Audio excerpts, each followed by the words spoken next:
Hey guys, welcome back to Fire on the Hill. My name is Matt. Today we got some updates for you guys, some changes in the Woodyard, and some goals we're trying to meet. So here's the setup, guys. You've seen this spot in previous videos if you've been following the channel for a while. But I used to store all my logs right here, and my Wolfe Ridge used to sit next to that oak tree right there. But over time, I've been moving everything away from the house. But I got the idea that this is where we like to bag our firewood or bundle. Have 3 different bag and bundling stations there. Instead of going all the way down there, splitting into totes, bringing the totes up here for the girls to bundle, I figured I'd just bring the wood and the splitter up here, pile everything on this concrete pad so that it's out of the dirt and we don't have to touch it again. The girls can come out whenever they want, bag it. They don't need me to get on the tractor, move IBC totes and all those good things. So what we'll do is we'll fill this up. I don't know what I'm gonna put around the perimeter yet, but I'll put something around the perimeter just to keep the wood from falling out. And then we will start the bagging stations on this back end. And you can see that empty IBC tote. That's where we'll throw the bags. So we'll probably push all that off the pad to make more room for the wood. But over here is all the poplar wood, guys. So the reason I'm jumping on this is, one, I have people who want to bag and bundle, but 2, it's about to be prime time bundle season for me. I have great bundle turnout up until it gets cold, which is probably November, and then after that my bundle sales kind of dwindle off. The next time you see these logs, they're going to be in rounds. We cut up about, I don't know, 3 or 4 logs there. That's about as much as I can get without having to move stuff, and then I'd be overworking if I'm stacking and whatnot. My plan is split everything I can right now and then come back, cut, and just roll all this to a splitter so I'm not moving wood more than I have to. All right, guys, let's get this thing gassed up first. Check how convenient this is, guys. I have this just sitting on the trailer here.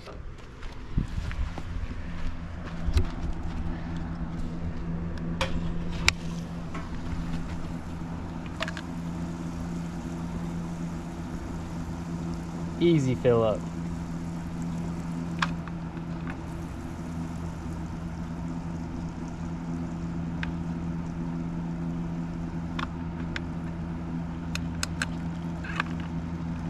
I think this tank is so hot. It's got so much pressure. I think pulled the trigger once.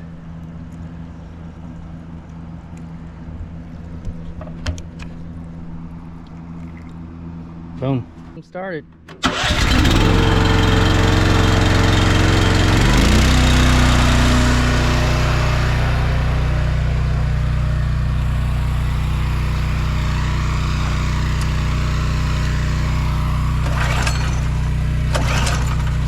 No choke.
we got all that split up.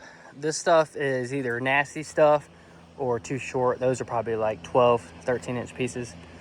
Since this is bundlewood, I try to keep this as premium as possible. So that's the reason for that. I'll just scoot all this out of the way when I get to cutting here. But what's good about this is you can see all the marks that I hit already. So all these logs are already marked up. I just got to follow those.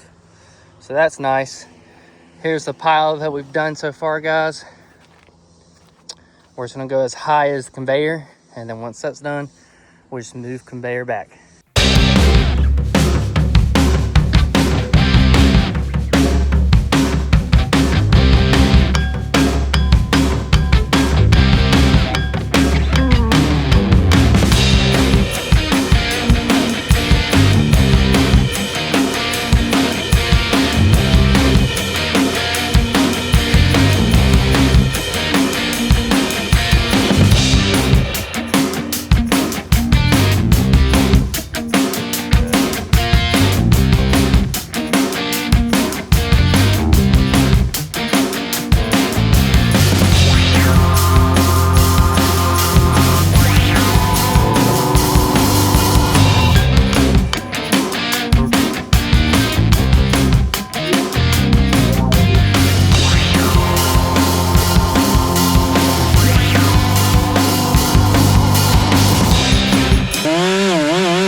What a pile, guys. I estimated around 2 cord there. I went through 2 tanks on the Wolfe Ridge, and usually a tank is a cord.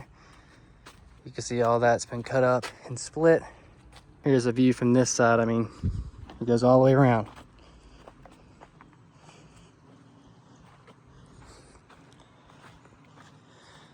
Well, guys, that's a great start to the bundlewood. I have probably half of that pad covered up now. We just got to move everything back and keep chucking at it. This is all poplar. I really don't recommend putting poplar in piles because it can mold and mildew pretty quickly. But it might be fine with just poplar. Anytime I mix oak and poplar, the poplar likes to turn black on me.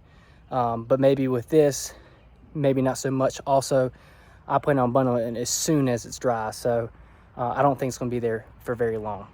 Well, guys, that was a hot one today. I stayed in the same shirt. I probably should have went and got another shirt. But anyways, guys, thanks for watching. We'll see you next time.